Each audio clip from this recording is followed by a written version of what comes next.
한 주간의 법조계 이슈를 총정리하는 로투데이 스페셜입니다. 오랜만에 법정의 모습을 드러내나 싶던 박근혜 전 대통령. 하지만 건강상의 사유를 들며 출석을 거부했는데요. 재판부는 구치소 보고서 등을 종합해 걸석재판 진행을 결정했습니다. 생소한 용어인 걸석재판은 무엇이고, 과연 박 전 대통령의 의도는 무엇인지, 재판에는 어떤 영향을 미칠지 남승환 변호사의 시사법률에서 자세히 짚어봤습니다.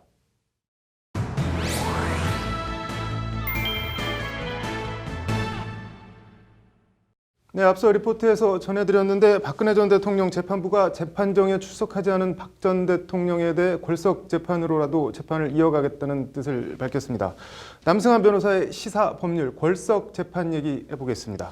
남 변호사님, 오늘 일단 42일 만에 재판이 재개됐는데 그동안 중단됐던 게 뭐 때문에 중단됐던 거였죠? 네, 잘 들어서들 아시겠지만 네. 이 사건에 박 전 대통령의 변호인들이 일괄 사임을 했습니다. 네. 그런데 지금 박근혜 전 대통령의 재판은 소위 필요적 변호 사건이라서 네. 변호인이 없으면 재판을 할 수가 없습니다. 그래서 재판이 중단되어 있다가 최근에 국선 변호인이 선정되어서 네. 이제 재판을 할 수 있는 상태가 된 것입니다. 필요적 변호 사건이 뭔가요? 네, 필요적 변호 사건이라고 하는 것은 변호인이 반드시 있어야 되는 사건입니다. 네. 예를 들면 뭐 심신이 좀 별로 안 좋은 사람, 네. 또는 뭐 농아자, 네. 뭐 이런 경우에 변호인이 있어야 하고요. 구속된 사람, 네. 또 70세 이상인 경우, 그다음에 법정형이 좀 높은 범죄, 사형 무기, 징역 3년 이상의 징역, 뭐 이런 것에 선고될 가능성이 있는 경우에는 변호인이 있어야 개정할 수 있습니다. 네. 오늘 재판부 분위기를 보니까는 뭐 법정에 나오지 않은 박 전 대통령에 대해 상당히 불쾌한 기색이 역력하던데, 이렇게 구속된 피고인이 본인 재판에 나오지 않는 거는 상당히 이례적인 거 아닌가요? 네, 구속된 피고인이 뿐만 아니라 네. 구속되지 않은 피고인이라도 본인 재판에 안 나오는 것은 상당히 불리할 소지가 있기 때문에 네. 상당히 이례적이기는 합니다. 네. 특히 불구속 재판을 받고 있는 피고인이라면 영장이 발부될 가능성이 있어서 상당히 피하는 일이고, 네. 또 구속되어 있는 피고인이라면 나중에 불이익한 판단을 받지 않을까, 또는 다른 조치가 있지 않을까, 이런 점 때문에라도 웬만해서는 출석을 거부하지 않습니다. 네. 법원이 뭐 어쨌든 걸석 재판으로라도 진행하겠다는 뜻을 밝혔는데, 걸석 재판 이게 정확하게 뜻이 어떻게 되는 건가요? 형사소송법에서 정하고 있는 것인데요. 네. 피고인이 출석하지 않은 상태에서 재판을 하는 것을 말합니다. 네. 형사소송법은 민사소송과 달리 당사자 본인, 피고인이 출석하지 않으면 개정할 수가 없습니다. 네. 민사사건의 경우에는 대리인이 출석하면 소송을 진행할 수가 있는데, 네. 형사사건의 경우에는 피고인 본인이 출석하지 않으면 변호인이 출석한다 하더라도 재판을 할 수가 없거든요. 네. 그런데 마냥 그렇게 두면 사건이 네. 쭉 늘어지게 될 것입니다. 그러다 보니까 일정한 사유가 있는 경우, 또는 판결을 선고만 하는 경우, 또는 아주 가벼운 경우, 네. 이런 경우에는 피고인이 없이도 재판을 하는 절차가 있습니다. 네. 뭐 통상 어떤 경우에 그럼 걸석 재판으로 진행이 될 수 있나요? 이런 경우보다는 사실은 네. 피고인이 선고를 앞두고 네. 본인이 구속될 우려가 있다, 이런 경우에 재판기일에 출석하지 않는 경우가 있습니다. 네. 소위 도망가는 경우인데요. 네. 그런 경우에도 재판부가 몇 차례 기다려보고 피고인이 없는 상태에서 선고를 하는 걸석 재판을 네. 하기도 하고요. 지금 같은 경우에는 이제 일정한 요건이 있어야 걸석 재판을 할 수가 있습니다. 피고인이 네. 안 나오는데 재판을 하는 것은 원칙에 반하는 것이라서. 그런데 그 일정한 요건이 피고인이 불출석 사유서를 냈는데 그 불출석 사유가 정당해야 하고요. 네. 그다음에 구속된 피고인인 경우에 그 구속된 피고인을 인치하는 것이 불가능하거나 상당히 곤란하다, 이런 네. 정도의 사정이 있어야 됩니다. 네.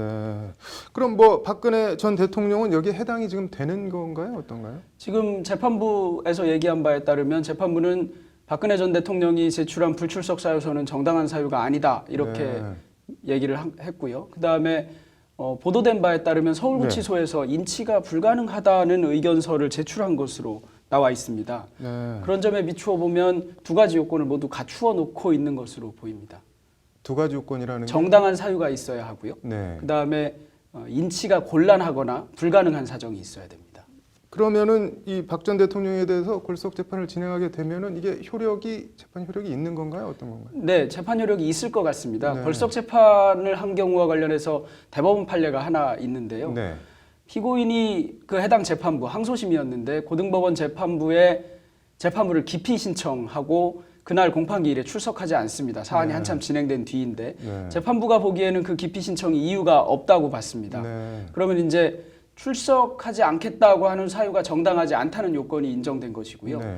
또 인치가 불가능하거나 곤란하다는 사정이 있었는가와 관련해서 그 재판부는 그날 출석한 교도관에게 물어봤습니다. 네. 그랬더니 교도관이 뭐 피고인이 안 나온다고 하더라. 이런 네. 사정을 들어서 뭐 인치가 곤란하거나 불가능하다 이렇게 판단하고 재판을 해버렸습니다. 네. 그런데 언뜻 보기에도 그냥 교도관의 의견만 듣고 그렇게 판단하는 것은 좀 곤란하다고 봤는지 우리 대법원은 그 경우에 걸석 재판의 요건을 갖추지 못했다 이렇게 해서 네. 파기한 사례가 있는데 네. 지금 박 전 대통령 사안의 경우에는 두 가지 요건을 갖춘 것 같습니다. 왜냐하면 서울구치소에서 이미 서울구치소장 명의로 박근혜 전 대통령이 출석하려고 하지 않는다. 그런데 전 대통령 신분 등을 감안한다면 강제로 인치하는 것은 불가능해 보인다. 이런 네. 의견을 냈다는 것입니다. 그런 네. 점에 비춰보면 두 가지 요건을 현재는 갖추고 있는 것 같습니다. 박근혜 전 대통령의 경우에는 네. 재판부가 출석하지 않겠다는 사유가 정당하지 않다고 이미 판단한 것 같습니다. 네. 그런데다가 구치소에서도 네. 박근혜 대통령을 인치해서 법정에 갖다 놓는 것, 소위 인치하는 것이 불가능하다 이렇게 네. 의견을 냈습니다. 소위 사유의 정당성 그리고 인치의 불가능성 두 가지 요건이 모두 갖추어진 거에 해당합니다. 네. 그럼 걸석 재판으로 진행을 해도 문제가 없다는 뜻인 거네요. 뭐 현재 재판부는 그렇게 할 요건을 갖추어 놓고 있는 것 같습니다. 네. 뭐 국선 변호인 접견도 거부하고 재판정에도 나오지 않고 말 그대로 재판 자체를 거부하고 있는 것 같은데 박 전 대통령 뭐 의도나 이런 거 어떻게 보고 계신가요? 네, 뭐 사실은 계속 일관된 것 같습니다. 네. 처음에 의혹이 제기됐을 때 검찰 수사에 성실히 임하겠다고 했다가 검찰 수사를 못 믿겠다고 했고 네. 특검의 경우에도 임하겠다고 했다가 뭐 공정성이 담보되지 않아서 못 믿겠다고 했고 네. 헌법재판의 경우에도 마찬가지였습니다. 네. 성실히 임하겠다고 했다가 나중에 자체가 뭐 불공정하다 이런 네. 취지의 프레임을 만들고 있었던 것 같거든요. 지금 네. 재판의 경우에도 마찬가지 같습니다. 처음에는 뭐 성실히 임하겠다고 분명히 말씀하셨고 그렇게 네. 하다가 구속기간 연장과 관련해서 바로 공정성 문제를 제기하고 더 이상 그렇지 않다 이런 프레임을 제기하고 있는 것 같은데요. 당연히 걸석재판으로 갈 경우에 불리함을 감내하고서라도 본인의 지지자들에 대한 어떤 메시지를 던지거나 네. 또는 이 부분을 어차피 본인에게 중형이 선고될 것이다 라는 판단하에 형량을 조금 줄이는 것은 큰 의미가 없다. 이런 점에서 내 어떤 의도 또는 나에 대한 지지 세력들에 대한 호소 이런 것을 좀 더 해보겠다 이런 의도가 아닌가 네. 생각됩니다. 그 깊은 속은 제가 다 모르겠습니다만. 오늘 뭐 국선 변호인 나왔는데 박 전 대통령 지지자들이 제대로 하지 않으면 뭐 역사의 뭐 대역죄인이 된다 이러면서 엄청 뭐 압박을 했다고 하는데 내일도 걸석 재판의 뭐 법적인 효력 등에 대해서 좀 더 얘기 들어보겠습니다. 오늘 잘 들었습니다. 네, 어제에 이어 오늘도 박근혜 전 대통령이 본인 재판에 나오지 않았습니다. 남승환 변호사의 시사 법률 걸석 재판 얘기 더 해보겠습니다. 남 변호사님, 궁금한 게 박 전 대통령이 지금 구치소에 있는데 교도관이 이렇게 법정에 인치할 수 있는 방법이 없는 건가요? 네, 인치할 수 있습니다. 네. 인치하면 되는데요. 그러자고 구속해 놓은 것이긴 한데 네. 구치소에서도 밝히고 있듯이 전 대통령 신분을 감안해서 강제로 구인하는 것은 강제로 인치하는 것은 좀 곤란하다. 네. 정확하게는 곤란한 사유가 있는 것 같은데 그래서 불가능하다 이렇게 의견을 밝히고 있는 것 같습니다. 네.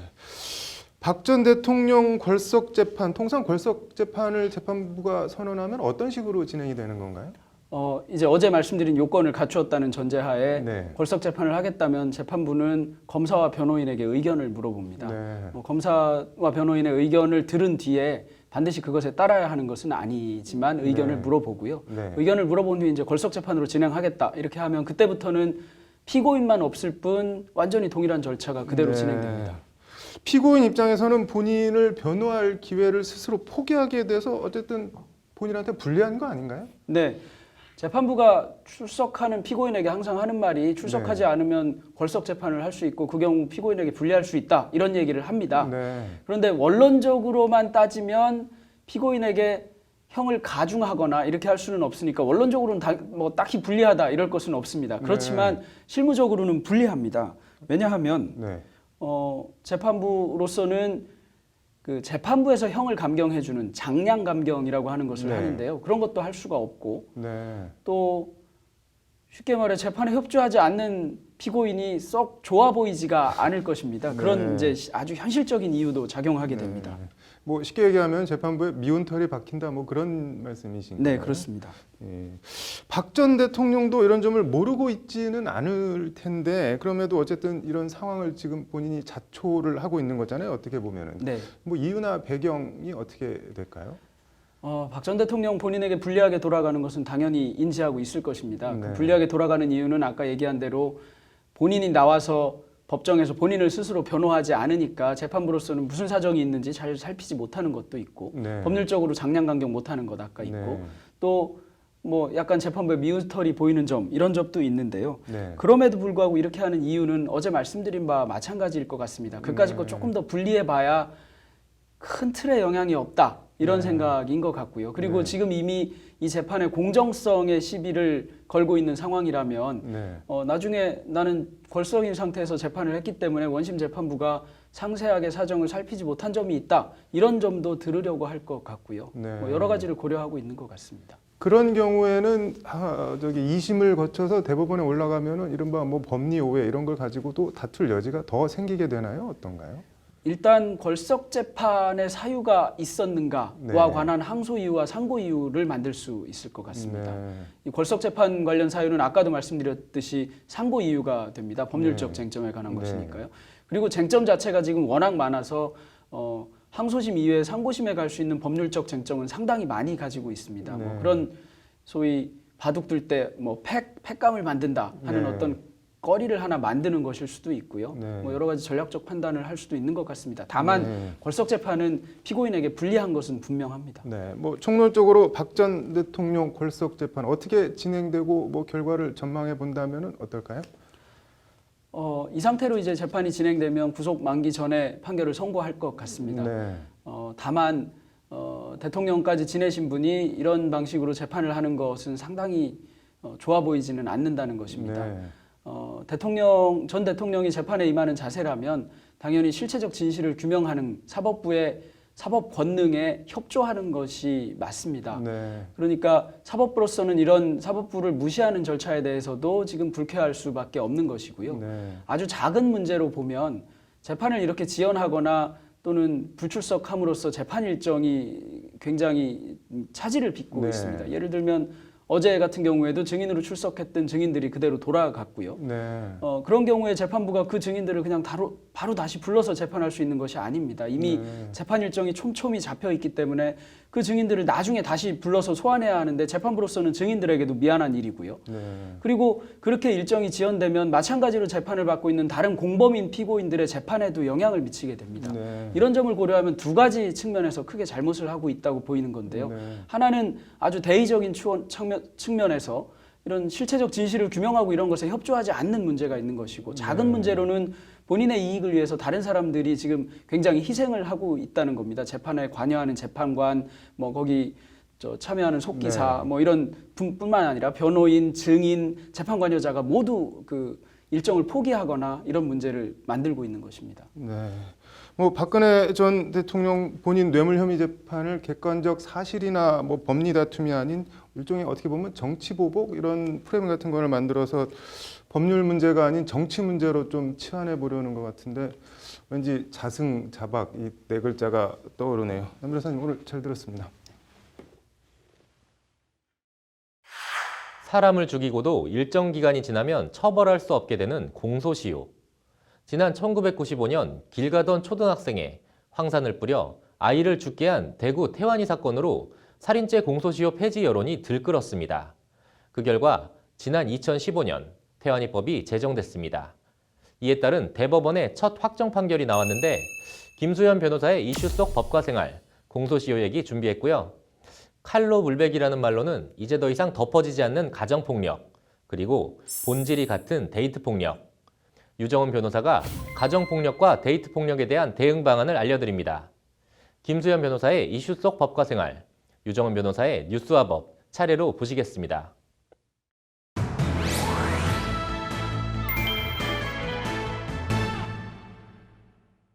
네, 살인사건 공소시효를 폐지하도록 한 이른바 태완이법의 적용을 받아 경찰 재수사가 이루어져 16년 전 살인을 한 50대에게 대법원이 오늘 무기징역을 확정했습니다. 태완이법이 적용된 첫 확정 판결인데 김수현 변호사의 이슈 속 법과 생활. 오늘은 공소시효 얘기 해보겠습니다. 변호사님, 먼저 오늘 대법원 확정 판결이 난 사건 내용이 어떻게 되나요? 피고인 김모 씨는 지난 2001년 6월 28일 새벽에 경기도 용인의 한 단독주택에 침입을 했는데요. 당시 이 단독주택 안에 있던 대학 교수인 A 씨에게 중상을 입히고 A 씨의 부인을 살해하고 달아났습니다. 이 사건은 2007년에 미제 사건으로 분류가 됐는데 이른바 태안이법으로 인해서 살인죄에 대한 공소시효가 폐지되고 경찰이 재수사를 시작하자 당시 이 범행을 함께 저질렀던 공범이 범행을 자백하고 자살했습니다.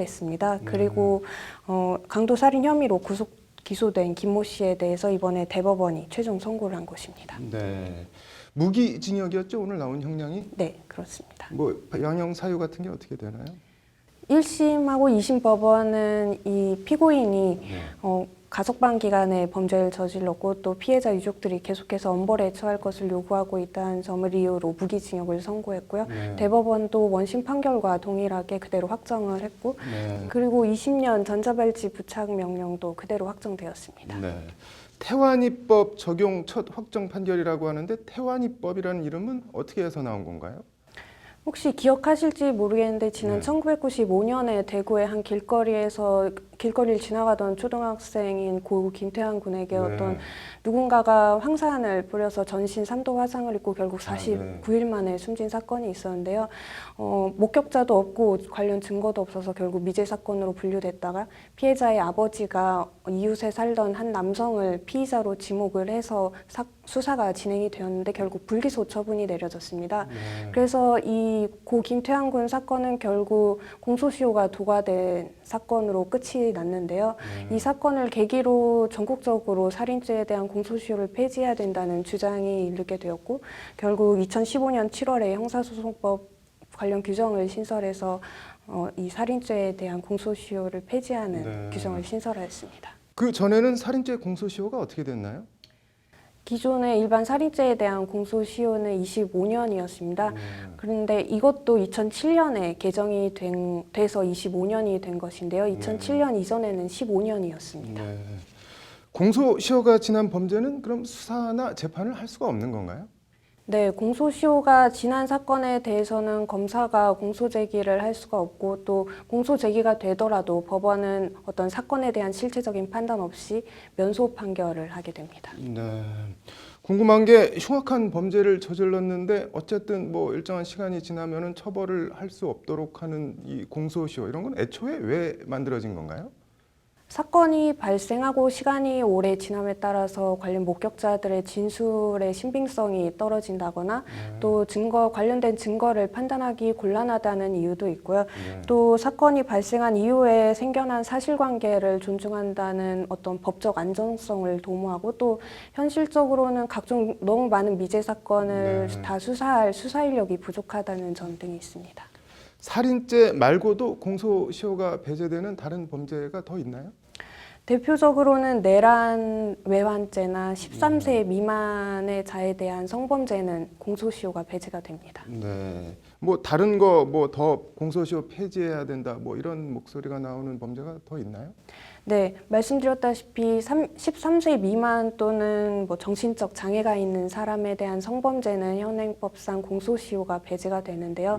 이 13세 이상 그리고 19세 미만의 자에 대한 성범죄의 공소시효도 폐지해야 된다는 주장이 이르고 있습니다. 뭐 처벌이 능사는 아니지만 어쨌든 저지른 죄에 대해서는 합당한 대가를 치르게 하는 게 맞는 것 같네요. 잘 들었습니다.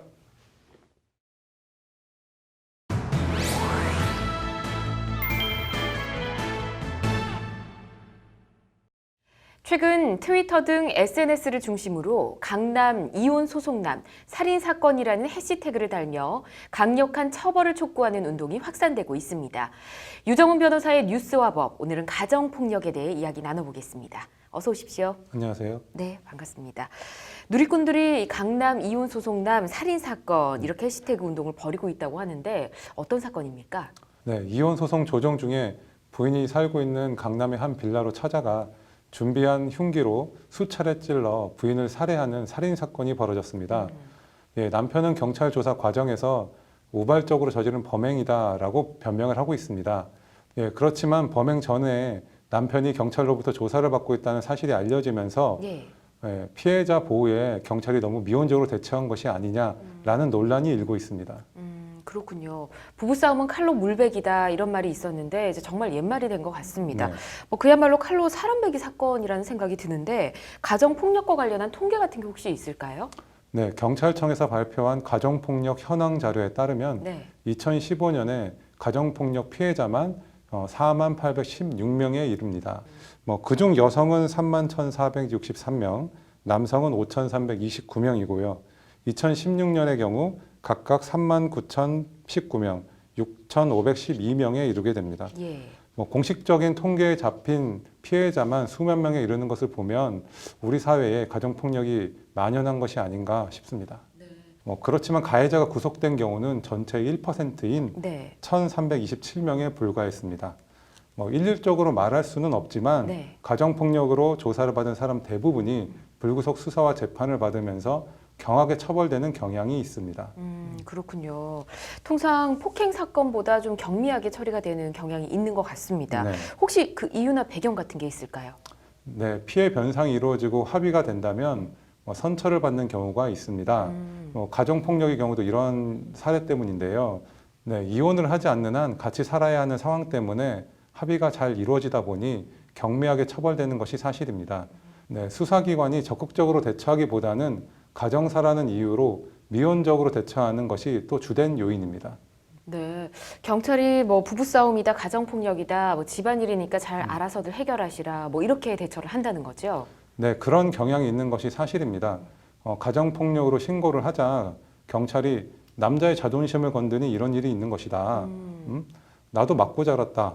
뭐 이런 식의 가해자를 옹호하거나 네. 가정폭력을 당연시하는 발언을 한 사례가 있었습니다. 아, 가정폭력을 당한 피해 여성을 경찰이 적극적으로 보호하기보다는 잘못된 대응으로 2차 피해를 일으키고 있는 것이 가장 큰 문제이기도 합니다. 네, 정말 말문이 막히는데 이 가정폭력을 잘 대처할 수 있는 방안 같은 건 없을까요?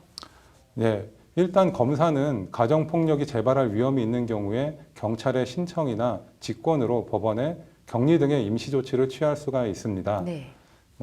따라서 가정폭력이 발생을 하면 가해자를 주거에서 퇴거시키는 등의 격리 조치, 네. 그리고 주거나 직장으로부터 접근을 금지시키는 조치 등을 적극적으로 요구할 필요가 있습니다. 그렇군요. 피해자의 대처도 상당히 중요할 것 같은데요. 네. 가정폭력은 습관적으로 이루어지고 만성화되는 경향이 있습니다.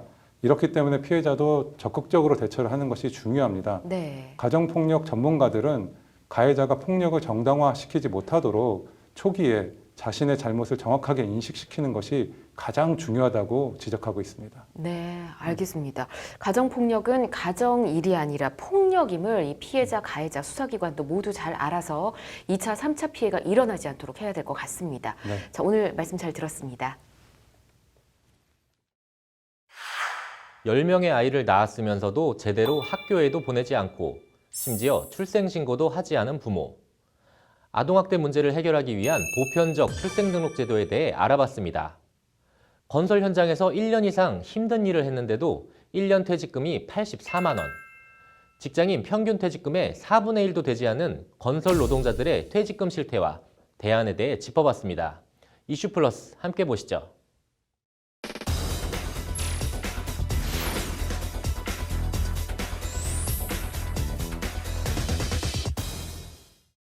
네, 가라앉을만 하면 터져나오는 아동 학대 사건, 상습적으로 학대를 받는 아동의 경우 거슬러 올라가면 출생 신고가 돼 있지 않은 경우가 많다고 하는데요. 이슈 플러스 오늘은 김효정 기자와 함께 출생 등록 제도 얘기 해보겠습니다. 김 기자, 오늘 인권위 주최로 국회에서 관련 토론회가 열렸다고 하는데 이 소식은 좀 뒤에 전해드리고 인권위가 관련 조사에 착수하게 된 광주 10남매 사건, 이건 뭔가요? 네, 지난 2015년 인천의 한 여자아이가 2년째 학교도 가지 않고 계모에게 학대를 받은 사실이 알려지면서 네. 정부가 취약연령 아동 중에 미취학 또는 장기결석 아동에 대한 전수조사를 실시했는데요. 네. 그 과정에서 광주 10남매의 가정이 발견됐습니다. 네. 10남매의 부모는 경제적 어려움으로 10명의 자녀 중 첫째와 9째 또 10째를 제외하고 7명의 자녀를 학교에 보내지 않았는데요. 네. 그중 1998년에 태어난 5째부터 2004년에 태어난 태어난 8째까지 4명은 출생신고도 되어 있지 않아 과태료를 내고 출생신고를 마쳤습니다. 네, 1998년에 태어났으면은 발견 당시에 17살 정도 됐다는 건데 그때까지 뭐 그러면 주민등록번호니 뭐니 이런 게 아무것도 없었던 건가요? 예, 그렇습니다. 주민등록번호는 물론 예방접종이나 뭐 교육 혜택을 전혀 받지 못한 겁니다. 네. 그러나 경찰 조사 결과 학대 등의 정황은 없었고요. 네. 학교를 다닌 첫째가 둘째를 가르치고 또 둘째가 배운 대로 동생들을 가르치면서 남매 간의 우애를 다져온 것으로 알려졌습니다. 이게 뭐 다행이라고 해야 될지 뭐 어떻게 표현해야 될지 모르겠는데 출생 신고라는 게 이렇게 부모가 임의로 하지 않을 수도 있는 건가요? 네, 결과적으로는 그렇습니다. 네. 현행 가족관계등록법은 출생 후 한 달 이내에 부 또는 모가 출생신고를 하도록 하고 있고 네. 예외적으로 부모가 신고를 할 수 없는 경우 동거하는 친족이나 분만에 관여한 의사 등이 신고를 하도록 규정하고 있습니다. 네. 즉 원칙적으로는 부모만 출생신고를 할 수 있기 때문에 부모의 무지로든 또는 고의로 출생신고가 누락되거나 지연될 수 있습니다. 네, 뭐 국가나 병원 같은 데서 개입할 여지는 전혀 없는 건가요? 네, 가족관계등록법 제46조 4항은 신고 의무자, 즉 부모가 기간 내에 출생신고를 하지 않은 경우 검사 또는 지방자치단체장이 출생신고를 할 수 있게 하고 있습니다. 네. 그러나 아동학대 등 특별한 조사의 계기가 없는 이상 국가가 아동의 출생 사실을 뭐 일일이 파악하기가 사실상 불가능하기 때문에 현실적인 방법은 못 되는 상황입니다. 뭐 그 대안 같은 게 뭐 없을까요? 네, 관련해서 오늘 국회에서 더불어민주당 권미혁, 백혜련 의원과 국가인권위원회가 네. 공동으로 보편적 출생등록 제도 도입을 위한 토론회를 열었는데요. 보편적 출생 등록제도. 예, 보편적 출생등록이란 부모의 법적 지위, 출생 지역, 또 장소 등의 어떤 요소나 여건과 관계없이 네. 한 국가 관할권 내 모든 아동의 출생을 등록하는 제도입니다. 네. 유엔 아동권리위원회는 우리나라의 출생신고 제도가 보편적 출생등록 제도라고는 보기 어렵다면서 제도 네. 개선을 권고한 바 있습니다. 네, 그 뭐 토론회에서 어떤 말들이 나왔나요, 대안으로?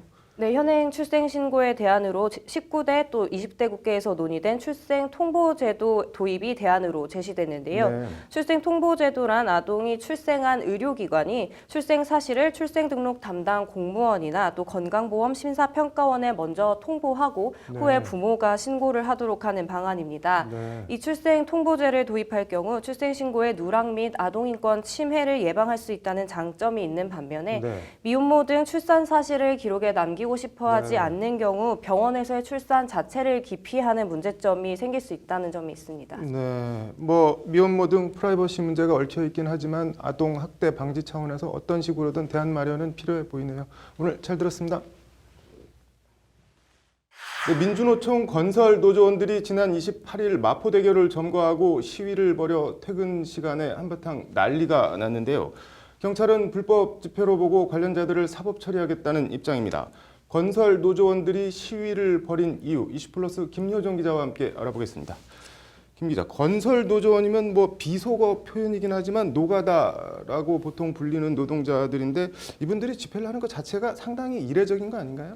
네, 그렇습니다. 민주노총 건설노조 소속 노동자 2만여 명은 지난 28일에 국회 환경노동위원회 고용노동소위가 열린 국회 앞에서 건설근로자법 개정안 통과를 위한 상경 시위를 열었습니다. 네. 그러나 환노위가 법안 논의조차 하지 못한 채 파행되자 이에 항의하던 와중에 여의대로 10차선을 전부 점거하고 또 행진하기 시작하면서 마포대교까지 점거 행렬이 이어지게 된 겁니다. 네. 뭐 이번 집회가 문재인 정부 첫 불법 집회라고 하는데 건설노조 입장은 어떻게 되나요? 네, 건설노조는 어제 성명서를 내고 네. 본의 아니게 교통체증을 유발하고 퇴근길 통행에 불편을 드려 가슴 깊이 죄송하다. 시민 불편으로 인한 채찍질을 달게 받겠다는 입장을 밝혔습니다. 네. 하지만 그러면서도 건설 노동자들이 왜 거리로 쏟아져 나왔는지에 대해서도 살펴주시길 바란다. 이렇게 말했습니다. 네. 뭐 왜 거리로 쏟아져 나왔다고 하던가요? 네, 앞서 말씀드린 것처럼 건설 근로자법 개정안 내용을 알리기 위해서인데요. 네. 건설 노동자들은 건설 근로자법에 따라 퇴직 공제 부금 제도라는 것을 적용받습니다. 네. 퇴직 공제 부금은 일용직 또는 임시직 노동자들을 위한 퇴직금 제도인데요. 네. 사업주가 근로자의 근로 일수만큼 공제 부금을 내면 근로자는 퇴직할 때 공제회로부터 그 퇴직 공제금을 받습니다. 네. 문제는 이 퇴직 공제 부금이 10년째 하루 4,000원으로 동결돼 있다는 겁니다. 하루 4,000원이요? 네, 그렇습니다. 뭐 좀 많이 짜 보이는데 어떤가요? 네, 그렇다는 게 건설노조의 주장입니다. 네. 퇴직 공제 부금은 건설업에서 1년 이상 근무한 근로자가 퇴직할 경우 사업주가 그동안 납부한 공제금을 근로자에게 주는 건데요. 네. 월 평균 15일에서 20일을 일하는 건설 노동자의 경우 1년 뒤에 평균 84만 원 정도의 퇴직 공제 부금을 받게 됩니다. 네. 그런데 이것이 일반 직장인 평균 퇴직금인 342만 원과 비교했을 때 4분의 1도 안 된다는 게 건설 노조의 설명입니다. 네. 노동일을 해서 받는 돈과 또 직장인 월급을 비교하면 퇴직금이 턱없이 적으니까 이를 현실화해 달라는 것이 건설 노조의 요구입니다. 네, 뭐 현실화가 필요해는 보이는데 얼마로 올려달라는 건가요? 네, 건설노조의 퇴직 공제 부금은 2008년 당시부터 10년째 4천 원으로 묶여 있는데요. 같은 기간 3,770원이었던 최저임금은 올해 6,470원으로 거의 2배 가까이 네. 올랐습니다. 건설노조는 일단 한꺼번에 2배를 올려달라는 주장은 아니고 네. 5천 원으로 1,000원이라도 인상해달라는 요구입니다. 네, 뭐 그렇게 무리한 요구는 아닌 것 같은데 어떤가요? 네, 이것 때문에 건설노조는 건설근로자법을 개정해서 퇴직공제부금을 현실화해 달라고 지난 18대와 19대 국회에서도 계속해서 요구해왔지만 네. 묵살되었습니다. 네. 이번 20대 국회에서도 법안 심사와 통과가 지지부진하자 건설노조원들이 이 실력 행사를 벌인 게 이번 마포대교 점거 사태로 이어지게 된 겁니다. 네. 게다가 덤프트럭이나 레미콘 기사 같은 건설 기계 노동자는 현행법상 특수 고용직으로 분류되기 때문에 퇴직공제부금 제도를 아예 적용받지 못해서 퇴직금을 받지 못합니다. 그래서 이런 부분도 개선해달라는 것이 개정안의 골자입니다. 네, 뭐 불법 집회를 잘 했다고 미화할 수는 없지만 어쨌든 개선은 필요해 보이네요. 잘 들었습니다. 제빵사들에 대한 직접 고용을 둘러싼 고용노동부와 파리바게뜨 본사 간의 법적 분쟁. 일단 법원은 고용부 손을 들어줬는데요. 이 둘의 틈바구니에서 자신들의 목소리와 의견을 들어달라고 외치는 가맹점주의 목소리를 담아봤습니다. 미 대사관 앞은 집회금지 성역일까요? 미 대사관 앞에서 1인 시위를 벌이려다 경찰에 제지당한 민변 소속 변호사 사례를 통해 표현의 자유와 공공의 안녕 사이의 괴리를 취재했습니다. 상식과 원칙이 통하는 사회, 법률방송 현장기획입니다.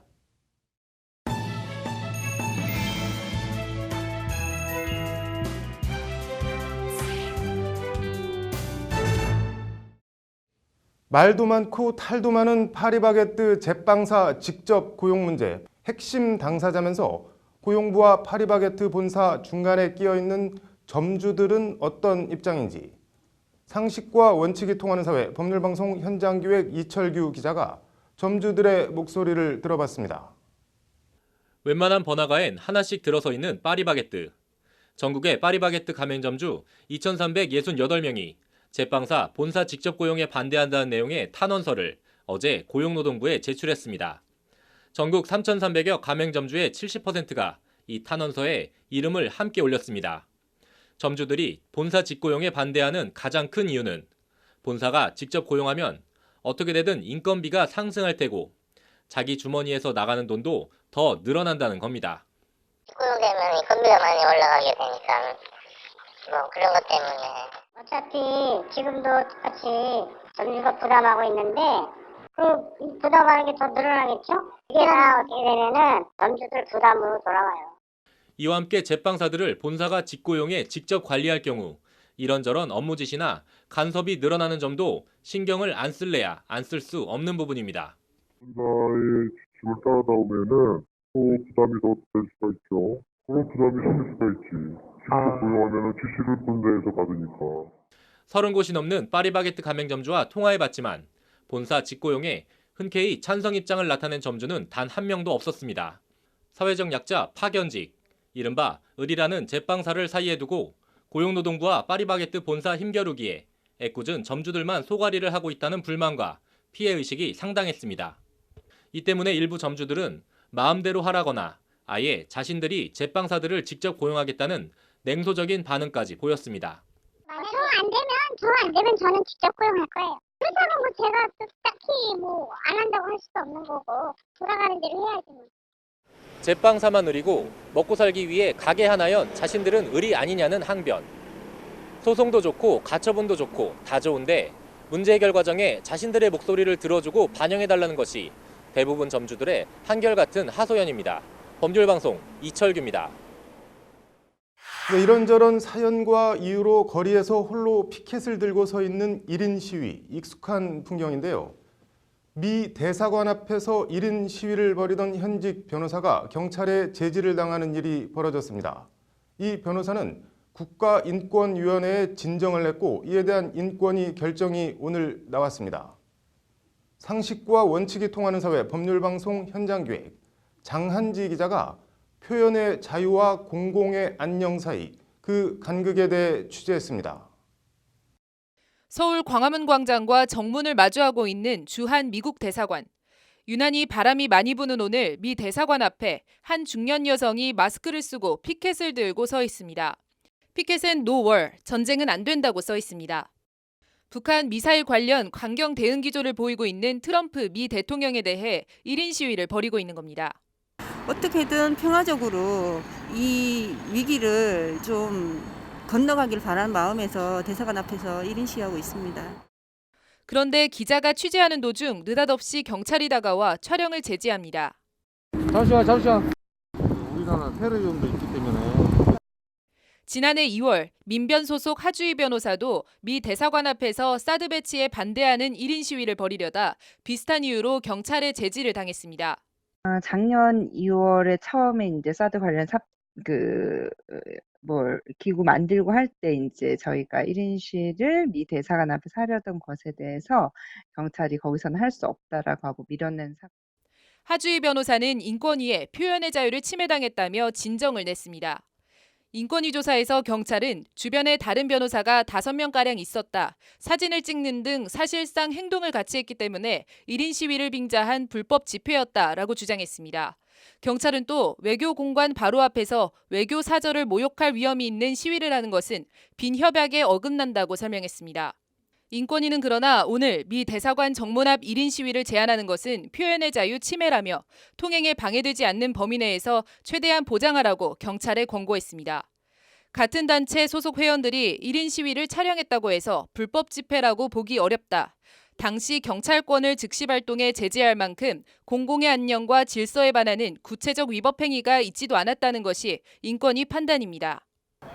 이런저런 억울한 사연과 하고 싶은 얘기가 있는 사람들이 대한민국 곳곳에서 하루도 빠짐없이 벌이고 있는 1인 시위. 하지만 사실 1인 시위는 시위가 아닙니다. 집회 및 시위에 관한 법률은 시위를 여러 사람이 공동의 목적을 가지고 불특정한 여러 사람의 의견에 영향을 주는 행위라고 정의하고 있습니다. 즉, 여러 사람이 아닌 한 사람이 시위를 하는 것은 시위 자체가 아니어서 1인 시위는 경찰이 집시법으로 이를 제지할 법적 근거가 없습니다. 집시법은 다만 국회의사당과 각급 법원, 대통령 관저, 외국 외교기관 등 특정 장소 100m 이내에선 집회나 시위를 하지 못한다고 규정하고 있습니다. 이 때문에 경찰이 집회 허가를 내주지 않거나 청와대나 법원 앞, 미 대사관 앞 등 원천적으로 집회나 시위가 금지된 곳에서 정치, 사회적 의사표시를 하기 위한 방책으로 일종의 묘수처럼 1인 시위가 생겨난 겁니다. 네, 1인 시위가 아무래도 혼자 하는 거고, 즉 최소한의 인권이라고 생각해요. 나아가 지금은 여러 사람이 일정한 간격을 두고 같은 주제지만 다른 문구에 피켓을 들고 서 있는 변형된 1인 시위까지 등장했습니다. 이른바 포위 1인 시위입니다. 1인 시위라고는 본질적으로 시위라고 표현되지만 사실은 시위가 아니고 개인의 표현의 영역일 뿐이죠. 당연히 보장돼야 되고 다른 나라들도 마찬가지고. 정치적 의사표시나 1인 시위 방법 등도 시대가 바뀌면서 갈수록 다양해지고 재기발랄해지고 있습니다. 변화한 현실에 맞게 집시법의 기계적 적용이 아닌 다른 사람의 불편과 해를 끼치지 않는 범위 안에서 유연하고도 탄력적인 법 적용과 집행이 필요해 보입니다. 법률방송 장한지입니다. 로인사이드, 이번 주는 고아로 자란 대학원생이 낸 헌법소원에서 대학원생은 기초생활수급자가 될 수 없다는 헌재의 판결 내용과 이 딱한 대학원생의 사연, 서슬퍼런 독재 정권의 판결로 맞선 우리나라 사법부 수장들이 가장 존경하는 인물인 효암 이일규 전 대법원장, 카드로 읽는 법조에서 이 전 대법원장의 소심 판결의 역사 되돌아봤습니다.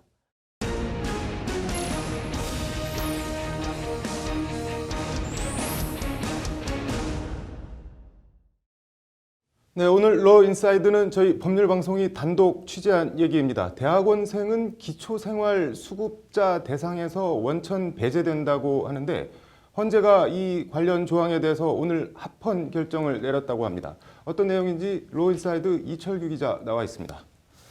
이 기자, 먼저 헌재 헌법 소원을 낸 사람이 있을 텐데 어떤 사람인가요? 네, 이 헌법 소원을 낸 A 씨는 일단 부모님이 안 계신 고아입니다. 네. 그 어린 시절을 또 고아원에서 지냈다고 하는데요. 네. 뭐 고등학교를 졸업한 뒤에도 뭐 다리미 제조 공장, 네. 뭐 그리고 구청 구두 닦기 같은 뭐 생계를 해결하기 위해서는 뭐 닥치는 대로 일을 하면서 네. 열심히 일하면서 배움을 포기하지 않았고 대학까지도 스스로 졸업을 했다고 합니다. 네.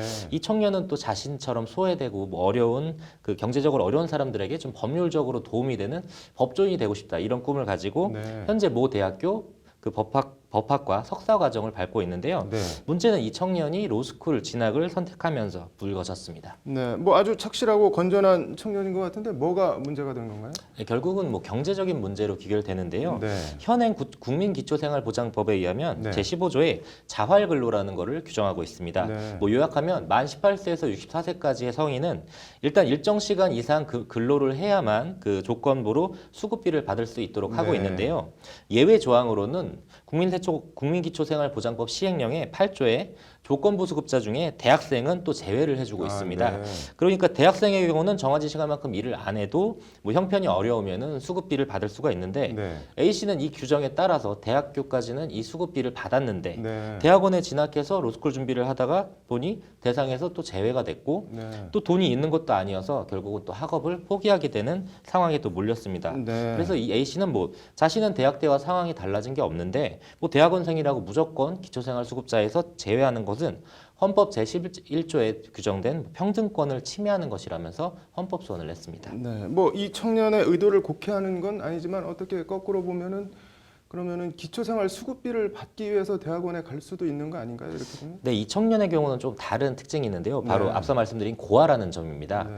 이 국민기초생활보장법 시행령 제2조에는 네. 부모가 기초생활수급자인 경우 그 미혼인 만 30세 미만의 그 자녀도 별도의 개별 가구라고 규정을 하면서 네. 기초생활수급자로 인정될 수 있도록 하고 있는데요. 네. 이 청년은 고아이기 때문에 아예 이 시행령 조항에 해당이 안 되고요. 네. 기초생활수급자 선정 대상이 안 된다는 겁니다. 네. 뭐 형편이 어려운 부모가 있으면 기초생활수급자가 되고 네. 자신은 아예 형편을 떠나서 부모가 없다는 이유로 아예 기초수급자에서 배제되는 건 뭐 너무 불합리하고 평등하지 못하다 이런 취지에서 헌법소원을 같이 낸 거죠. 네, 뭐 헌재 판단이 궁금하네요. 네, 뭐 결론부터 말씀드리자면 받아들여지진 않았습니다. 네. 뭐 생계급여 제도의 취지와 한정된 재원의 한계를 고려하면 유예 대상자를 제한할 수밖에 없다. 네. 뭐 대학원 재학생은 이미 고등교육을 마친 사람이니 근로 조건의 유예를 부과할 필요성이 낮고 현재의 법은 합리적 이유가 있다는 것이 바로 헌재의 판단입니다. 네. 뭐 한마디로 사정은 좀 딱하지만 뭐 더 어려운 사람들 많다 이런 개별 사정까지 국가가 다 케어할 수는 없다 이겁니다. 네.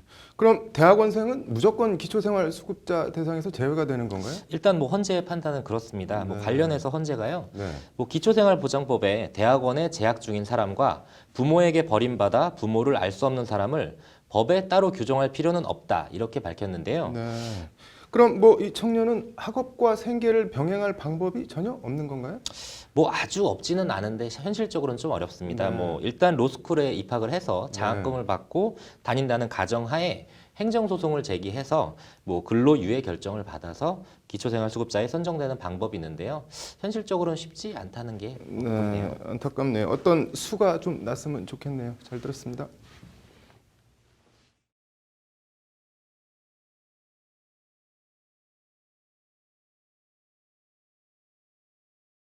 김명수 대법원장이 추도사를 통해 우리 모두가 선생을, 대법원장을 자랑스러워했다는 이일규 전 대법원장. 현직 김명수 대법원장과 역시 현직인 이진성 헌법재판소장이 모두 인사청문회 과정에서 가장 존경하는 법관으로 꼽은 이일규 전 대법원장. 사법부 개혁과 법관 내부 독립이 다시 화두가 된 지금 장한지 기자가 이일규 전 대법원장의 삶을 카드로 읽는 법조로 돌아봤습니다. 1974년 국가 전복 기도 혐의로 인민혁명당 재건위원회 관계자 8명에 대해 1, 2심 군법회의가 사형을 선고합니다. 1975년 4월 8일 대법원은 사형을 확정 판결합니다. 그리고 18시간 만에 집행된 사형. 대한민국 사법사 최대 치욕의 날로 기록된 인혁당 재건이 사건입니다. 당시 13명의 대법관 중 12명의 대법관이 사형 판결을 내립니다. 그러나 재판 도중 공판 조서가 변경되는 등 위법적 요인이 많다. 다시 재판해야 한다며 홀로 유일하게 반대 소수 의견을 낸 단 한 명의 대법관이 있습니다. 인혁당 사건 소수 의견을 아직도 생생하게 기억하고 있다. 인혁당 사건 소수 의견을 보고 교과서에만 있는 줄 알았던 헌법 정신에 눈을 떴다. 김명수 대법원장과 이진성 헌법재판소장의 인혁당 사건 소수 의견에 대한 존경의 발언입니다. 인혁당 사건에서 홀로 소수 의견을 냈던 현직 대법원장과 헌법재판소장이 공히 가장 존경하는 인물로 뽑은 단 한 명의 법관, 바로 효암 이일규 전 대법원장입니다. 1920년 경남 통영 출생인 이일규 전 대법원장은 1948년 제2회 조선 변호사 시험에 합격해 부산지방법원 통영지원 판사로 법관의 길을 걷게 됩니다. 1973년 대법원 판사로 임명돼 1985년 정년 퇴임할 때까지 12년 8개월간 대법관을 지내고 1988년 제10대 대법원장에 취임합니다. 1977년 서슬퍼렇던 유신 정권 긴급 조치 시대 고경근 목사가 설교 도중 양주 30억 원어치를 수입했는데 유신 주역들이나 먹지 누가 먹느냐라는 등의 발언을 합니다. 유신의 이응만 언급해도 긴급조치 위반으로 잡혀가던 시절 고경근 목사는 이른바 막걸리 보안법으로 기소됩니다. 대법원 주심 이일규 대법원 판사는 이 사건에 대해 사실을 왜곡했다고 인정할 만한 증거가 없다며 무죄를 선고합니다. 1982년 3월 국가안전기획부는 전 북괴 노동당 연락부 송창섭 일가 친척이 25년 동안 고정간첩으로 암약했다는 송씨 일가 간첩 사건을 터뜨립니다.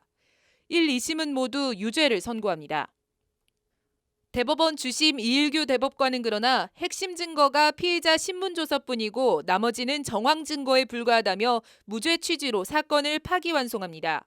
그러나 전두환 군사정권의 서울고법은 다시 유죄를 선고하고 제3고심에서 이일규 대법관은 다시 무죄를 선고합니다. 두 차례에 걸친 송씨 일가 간첩 사건 무죄 판결. 이일규 대법관의 소신 판결은 계속됩니다. 1982년 재미교포 홍성길 씨 간첩 사건 등 대법관 재직 12년 8개월 동안 시국 간첩 사건에서 10여 차례의 소수 의견을 냅니다. 당대 절대 권력자 박정희의 전두환의 눈치를 보지 않는 소신 판결. 그래서 얻은 별명 통영 대꼬챙입니다. 1988년 제2차 사법파동 와중에 다급해진 노태우 정부 청와대는 사태 수습을 위해 통영 대꼬챙이 이일규 전 대법관의 대법원장을 제의합니다. 이일규 대법원장 후보자는 전제 조건이 있다. 사법부 독립이 보장돼야 한다고 요구합니다. 그리고 대법관 후보자를 2배수로 제청하면 대통령이 낙점하던 관리를 깨고 대법원장 단수 제청을 확립하는 등 사법부 독립에 기틀을 놓습니다. 사법권의 독립을 통해 국민의 기본권을 실질적으로 보장하고자 하는 헌법 정신 실현은 오직 전체 법관, 개개인의 양심과 용기, 지혜에 의해서만 가능하다. 1988년 이일규 전 대법원장이 취임사를 통해 남긴 말입니다. 그리고 20년이 흐른 오늘 김명수 대법원장은 이일규 전 대법원장 10주기 추도식에서 좋은 재판을 통한 국민의 사랑과 신뢰를 받는 것만이 효암 선생님의 큰 뜻을 이어받는 길이라며 이일규 전 대법원장의 유지를 계승하겠다는 뜻을 천명합니다. 뿌리 깊은 나무는 바람에 흔들리지 아니합니다. 우리 법원이 효암이라는 든든한 거목을 자양분 삼아 진정으로 국민의 사랑과 신뢰를 받는 법원이 되길 소원해 봅니다. 카드로 읽는 법조 장한지입니다.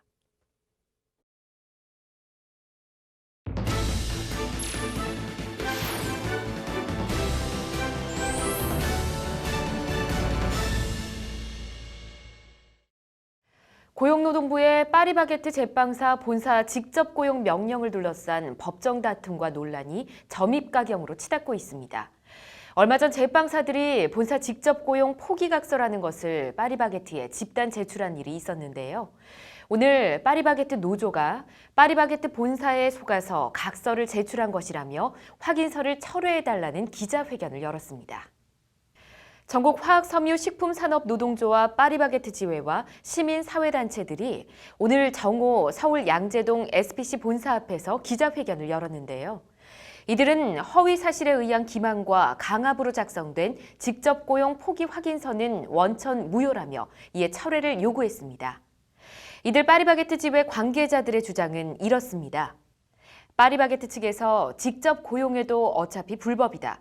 직접 고용되면 근속 안 쳐준다. 직고용되면 계약직으로 될지도 모른다. 나아가 동의서를 써도 직접 고용 판결이 나면 무용지물이니까 서명해도 상관없다. 상생기업 못 가겠다면 공장이나 다른 곳으로 배치된다. 같은 발언으로 어르고 달래며 속여서 직접 고용 포기 확인서를 써줬다는 겁니다. 허위 사실에 대한 기망과 강압으로 제빵사들로 하여금 직접 고용 포기 확인서를 쓰게 했다. 한쪽의 주장이니만큼 파리바게트 본사도 할 말이 있을 겁니다. 다만 그동안 기업들의 이른바 갑질을 너무 많이 목격해 뭔가 찜찜한 느낌이 드는 것도 사실입니다. 모쪼록 순리대로 대화로 풀었으면 하는 바람입니다. 앵커 브리핑이었습니다. 오늘의 판결. 오늘은 지난 2012년 개봉한 건축학개론이라는 영화로 일약 국민 청순녀, 국민 여동생 반열에 오른 가수 겸 배우 수지 씨 얘기입니다.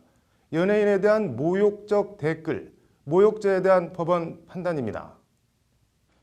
뭐가 그리 못마땅하고 불만이었는지 모르지만 30대 이모 씨가 인터넷에 수지 씨를 모욕하는 내용의 댓글을 여러 차례 올렸다고 합니다. 내용은 대충 이런 겁니다. 언론 플레이, 언플이 만든 거품, 국민 호텔녀, 영화 폭망, 퇴물 수지, 뭐 이런 글을 수지 씨 관련 기사 댓글란에 달았다고 합니다. 서울 북부지법 형사항소 2부는 오늘 이 씨에 대해 모욕죄 유죄를 선고한 원심을 깨고 무죄를 선고했습니다. 대형 연예기획사가 특정 연예인을 긍정적으로 다룬 기사를 유통시키는 경우도 존재한다. 댓글로 언플이 만든 거품이라고 쓴 것이 위법하다고 보기 어렵다는 것이 법원 판단입니다. 재판부는 또 국민 호텔녀라는 표현도 수지 과거 열애설을 기초로 국민 여동생이라는 홍보 문구를 비꼰 것에 불과하고 폭망이라는 표현도 영화가 흥행에 실패한 것을 거칠게 표현한 것에 불과하다고 봤습니다. 수지 씨 개인적으로는 국민 호텔녀, 모욕적으로 들릴 만도 한데 연예인이 감내해야 할 악플의 범주와 한계가 어디까지 해당하는지 대법원 판단이 주목됩니다. 오늘의 판결이었습니다. 이번 주 롯데이 스페셜은 여기까지입니다. 다음 주에도 저희 법률방송은 다양하고 깊이 있는 뉴스로 시청자 여러분들을 찾아뵙겠습니다. 고맙습니다.